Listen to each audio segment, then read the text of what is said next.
नमस्कार दोस्तों, कैसे हैं आप लोग। उम्मीद करता हूँ आप लोग बहुत अच्छे होंगे। और इस वीडियो में हम बात करेंगे आज के मार्केट की। पूरा एनालिसिस आज मैंने किया है।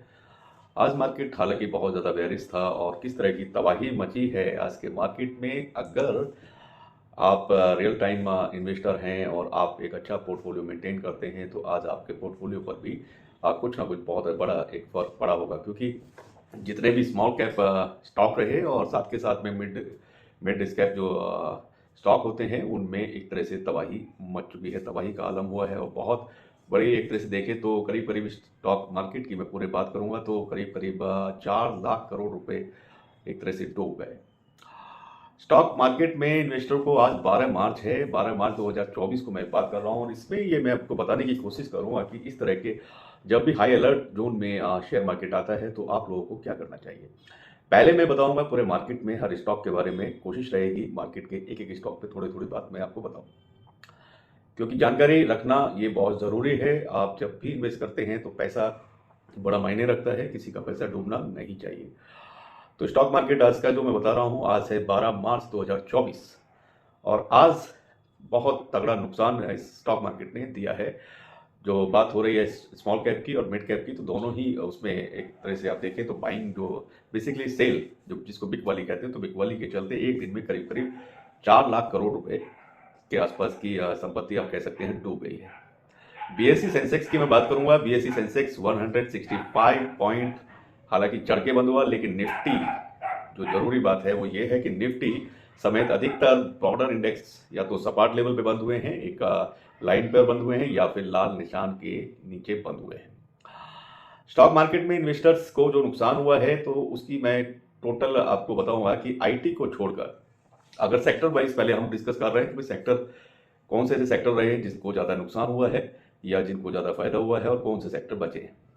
तो आईटी को छोड़कर बाकी सभी सेक्टर्स में आज जो है बहुत बड़ी बिकवाली रही। और reality, power, commodity, pharma, FMCG, utility और साथ के साथ मेटल को भी आप इसमें लेंगे, मेटल के जो भी स्टॉक्स हैं तो उनका अगर सेक्टोरल इंडेक्स की मैं बात करूंगा तो करीब करीब 1% से ज़्यादा टूटा है, उससे टूटकर बंद हुआ है। 1% से ज़्यादा नीचे तक गया है। बीएसई का मिड कैप इंडेक्स करीब करीब 1.37% और स्मॉल कैप इंडेक्स करीब 1.31% गिरकर बंद हुआ। बाजार में जैसे क्लोजिंग के टाइम यानी कि कारोबार के बिल्कुल लास्ट में अंत में जो है बीएसई सेंसेक्स 165.32 पॉइंट या उसको कह सकते हैं कि 0.22% बढ़कर बंद हुआ है। और वहीं एनएससी की मैं बात कर रहा हूँ 50 स्टॉक वाला जो इंडेक्स है निफ्टी 50, उसमें आप देखें तो जैसे बहुत ही मामूली सी बढ़त हुई है, जिसको मैं बढ़त नहीं कह सकता हूँ, सिर्फ 3 पॉइंट की बढ़त के साथ में बंद हुआ है, 3.05 पॉइंट्स। अगर परसेंटेज से देखेंगे तो 0.01% की मामूली बढ़त के साथ 22,335.7 के लेवल पर निफ्टी 50 बंद हुआ है। अब आज ऐसा हुआ गया क्योंकि बिकवाली का दौर रहा, बहुत जोर से बिकवाली हुई, तो उसमें इन्वेस्टर के करीब करीब 5 लाख कैसे डूबे हैं। तो बात करेंगे बीएसई में जो लिस्टेड हैं कंपनियां, तो बीएसई में लिस्टेड कंपनियों का कुल मार्केट जो कैपिटलाइजेशन होता है वो आज 12 मार्च को घट गया है, करीब 385.5 लाख करोड़ पहुंच गया है, जो कि पिछले डे अगर बात करें दिन मंडे को 11 मार्च को वो करीब 389.65 लाख करोड़ रुपए था। इसी तरह बीएसई में लिस्टेड कंपनियों का मार्केट कैप आज करीब 4.08 लाख करोड़ रुपए घटा है। या दूसरे शब्दों में मैं कहूंगा तो इन्वेस्टर जो होते हैं उनकी वेल्थ में करीब करीब 4.08 लाख की गिरावट, 1 लाख करोड़ रुपए की गिरावट दर्ज की गई है। तो ये एक बड़ी गिरावट है जो आज लिस्ट में देखने को मिली है। और सेंसेक्स के सबसे ज़्यादा जो चढ़ने वाले शेयर रहे हैं आज के, वो भी मैं आपसे इस वीडियो में बता देता हूं जिससे आपको जानकारी रहे। बीएसई सेंसेक्स में जो 30 में से करीब 8 शेयर हैं जिनके अंदर थोड़ी तेजी देखने को मिली थी। तो इसमें जो शेयर हैं वो मैं आपसे बताता हूं कि एक तो एचडीएफसी बैंक के शेयर में सबसे अधिक यानी कि 2.26% की तेजी रही। इसके बाद टाटा कंसल्टेंसी सर्विसेज टीसीएस और मारुति सुजुकी, इन्फोसिस, रिलायंस इंडस्ट्री के शेयर में सबसे अधिक तेजी रही और ये करीब 0.78% से लेके 1.78% तक की तेजी के साथ में ये स्टॉक बंद हुए हैं। और सेंसेक्स में सबसे जो ज़्यादा गिरने वाले स्टॉक रहे हैं वो भी मैं आपसे शेयर करता हूं। अगर हो सकता है कि वो स्टॉक आपकी लिस्ट में हो तो आपको आगे पता चलेगा कि क्या करना चाहिए।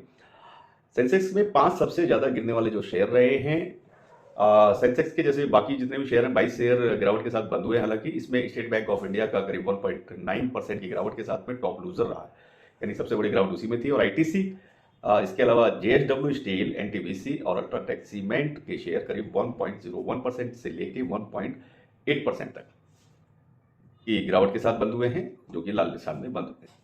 सेंसेक्स के बाहरी जो इसके अलावा जो दूसरे शेयर होते हैं उनका कैसा हाल रहा है, तो वो भी मैं आपको बता देता हूँ। एचडीएफसी बैंक में आपको मैंने बता ही दिया है, 2.26 की बढ़त के साथ में बंद हुआ है। टीसीएस का हम बता चुके हैं, 1.78% की तेजी के साथ बंद हुआ है। मारुति में भी करीब बहुत बड़ी मतलब तेजी तो देखने को नहीं मिली है, बट प्लस के साथ में, ग्रीन के साथ में बंद हुआ है 0.92% के साथ। इन्फी में आप देखें तो 0.88% की ग्रोथ रही है। रिलायंस में 0.78% की तेजी के साथ बंद हुआ। भारती एयरटेल 0.55% की तेजी देखने को मिली और महिंद्रा एंड महिंद्रा में 0.13%, एशियन पेंट में 0.03% ओनली। बाकी जितने भी शेयर रहे तो वो सब, इसके अलावा जो भी है तो वो सब गिरावट के साथ बंद हुए हैं, चाहे आईसीआई बैंक हो, पावर ग्रिड हो, टाइटन हो, एचसीएल टेक हो, टेक महिंद्रा है, इंडसइंड बैंक है, बजाज फाइनेंस है, हिंदुस्तान लीवर है, Sunil pharma, Kotak bank, L&T, Bajaj Finserv, Tata steel, axis bank, Nestle India, Wipro, Tata Motors, UltraTech cement, NTPC, JSW steel, ITC और स्टेट बैंक ऑफ इंडिया, इन सब में करीब करीब आप देखेंगे तो 0.1% से लेकर के 0.1% से लेकर के करीब करीब 1.9% तक की गिरावट सारे शेयरों में देखने को मिलती है। इंडिविजुअली सभी में अलग अलग है। तो ये इस तरीके का इंडेक्स रहा है। और 3220 शेयरों में हालांकि तेजी भी देखी गई है, ऐसा नहीं है कि सभी में गिरावट हुई है। बॉम्बे जो बीएसई है तो उस पर आज बढ़त के मुकाबले गिरावट के साथ बंद होने वाले शेयरों की संख्या अधिक रही है। एक्सचेंज पर कल जो टोटल होते हैं वो 3967 शेयरों में आज कारोबार देखने को मिला था। इसके अलावा 673 शेयर बढ़त के साथ बंद हुए हैं और वहीं 3220 शेयरों में गिरावट देखी गई, जबकि 74 शेयर यानी कि 74 स्टॉक जो हैं वो बिना किसी उतार चढ़ाव के एक स्ट्रेट लाइन पर ही बंद हुए हैं। इसके अलावा 124 शेयरों ने आज कारोबार के दौरान अपना 52 वीक का हाई भी छुआ है और 161 यानी 161 शेयर्स ने अपने 52 वीक्स का सबसे नया लेवल छुआ है, यानी कि अपने 52 वीक्स का निचला लेवल जो होता है उसको भी टच किया है। करीब 161 ऐसे स्टॉक रहे हैं। तो ये आज आपने देखा कि कितनी बड़ी गिरावट देखने को मिली, जिसके चलते अब बात है कि ये गिरावट हुई क्यों है। तो गिरावट का बेसिक होता है सेलिंग, यानी कि लोग मुनाफा वसूली करते हैं, सेल करते हैं, तो उसके चलते ये स्टॉक में गिरावट देखने को मिलती है। और भी बहुत सारी बातें हो सकती हैं, उसके रीज़न हो सकते हैं। आज बहुत बड़े नुकसान में स्टॉक मार्केट गया है, बहुत बड़ी तबाही जैसी मची है। तो हालांकि अब कह के इतना बोलने से मैं कुछ नहीं कर सकता हूँ, लेकिन ऐसा नहीं है कि लगातार गिरावट होती है तो आगे ये कभी कवर नहीं होगा, ऐसा नहीं होता है। लेकिन आपको अलर्ट रहना चाहिए। मार्च का जो महीना होता है, कभी भी आप अगर पुराने इन्वेस्टर हैं तो आपको सबको जानकारी होती ही है। मार्च का जो महीना है उसमें अक्सर ये फ्लैक्चुएशन बहुत ज़्यादा, ज़रूरत से ज़्यादा होता है। तो वो आप पिछले साल के भी स्टॉक्स के बारे में अगर आप देखेंगे तो मार्च में अक्सर ऐसा देखने को मिलता है। तो ज़रूरी रहता है कि आप एक तो इसमें बेसिक जो बड़ी बात ये भी कहना गलत है कि आप अच्छी कंपनी के स्टॉक लेंगे तो आपको कम होगा, ऐसा नहीं है। स्टॉक चाहे स्मॉल कैप हो, मिड कैप हो, लार्ज कैप हो, जब इस तरह का माहौल होता है तो वो किसी भी स्टॉक में गिरावट के साथ में उसमें गिरावट दर्ज की जा सकती है, और ख़ासतौर पर मार्च में। तो आपको मार्च मंथ में अलर्ट रहना चाहिए। अब बात करेंगे टाटा ग्रुप के जो स्टॉक्स हैं उसमें भी गिरावट दर्ज की गई, तो वो भी मैं आपको थोड़ा सा बता देता हूँ। मंडे को हालांकि एक खबर के चलते टाटा के शेयर, जो टाटा के स्टॉक के जो शेयर हैं, टाटा के ग्रुप के जो शेयर है, उसमें एक खबर थी कि टाटा सन्स निकट में भविष्य में लिस्टिंग की तैयारी नहीं कर रहा है, बल्कि ये दूसरे ऑप्शन की तलाश में है।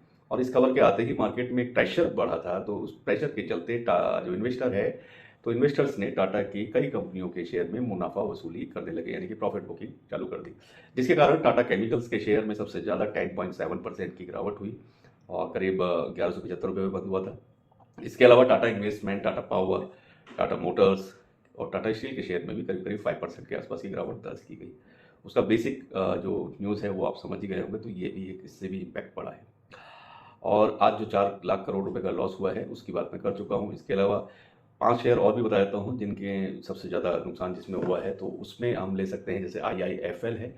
IIFL जो है फाइनेंस, IIFL फाइनेंस का जो शेयर है उसमें 7% की गिरावट हुई है। HFCL में 7%, NMDC में 4.17% की, और जोमेटो में भी 3.22% की गिरावट दर्ज की गई है। तो इस तरीके से शेयर मार्केट में आज मची तबाही, और इस तबाही में अपने आप को खुद को बचा के रखिए। अगर आपके पास कुछ भी ऐसे स्टॉक्स हैं जिनमें गिरावट अभी दर्ज की गई है और उसमें ज़रूरी नहीं है कि आप भी प्रॉफिट बुकिंग करें। बेस्ट वे है कि कंपनी की स्टडी आप करके रखें। कंपनी अगर अच्छी है तो आपको वैसे कोई डरने की बात नहीं है। आप अपने प्राइस को एवरेज करते रहिए तो, और धीरे से इस मार्च को निकल जाने दीजिए। कोई नया इन्वेस्टमेंट के लिए थोड़ा सा अलर्ट रहिए। नया इन्वेस्टमेंट में आपको लॉसेज बन सकते हैं। मार्केट में बहुत ज़्यादा वोलेटिलिटी देखने को मिल रही है। उम्मीद करता हूँ वीडियो आपको पसंद आएगी। और भी किसी तरह का स्टॉक जिसके बारे में आप जानकारी चाहते हैं तो आप मुझे लिख सकते हैं। चैनल को जरूर सब्सक्राइब करें, लाइक करें, बेल आइकन के बटन को प्रेस करें। और यहीं पर वीडियो में समाप्त करता हूँ। चैनल को आप ज्वाइन भी कर सकते हैं। सर नमस्कार, खुदा हाफिज़, बाय।